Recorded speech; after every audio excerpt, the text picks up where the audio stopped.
Hey Dylan, I'm gonna write this all down too, but I wanted to also make a video. I don't know why. So for chili, so I'm gonna make more talk about the theory of behind making the chili as well as just how to just make it. So you do want to one thing you want to do is you want to make it 1 or 2 days ahead of time and keep it in the refrigerator because the biggest secret is time. And after that, you get about a pound of protein, so a pound of ground beef, for example, ground turkey, whatever.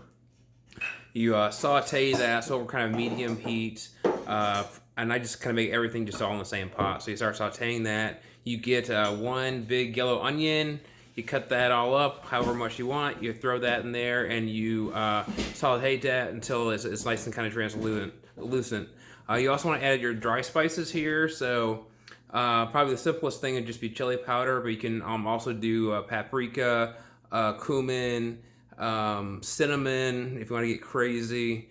I think that's probably about it.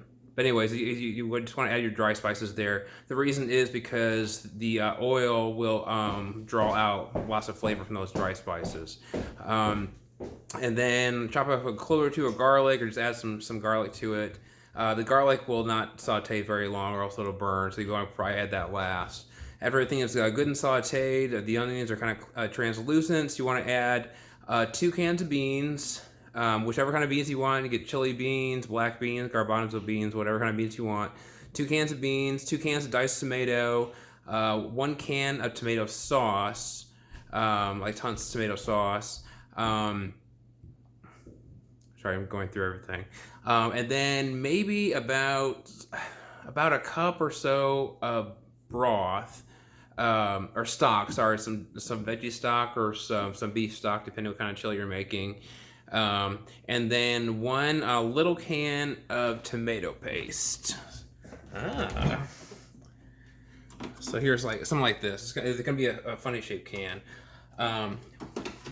So you're gonna add the beans, the tomatoes, the tomato sauce, and the broth. You're gonna stir it all up, and then as you add the tomato paste, you're gonna stir that in.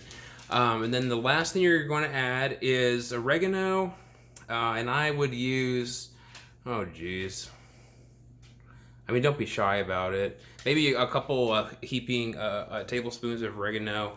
And then mustard, but be careful you don't add too much mustard. So just a little squirt of mustard, and then either some maple syrup if you have maple syrup, or else brown sugar.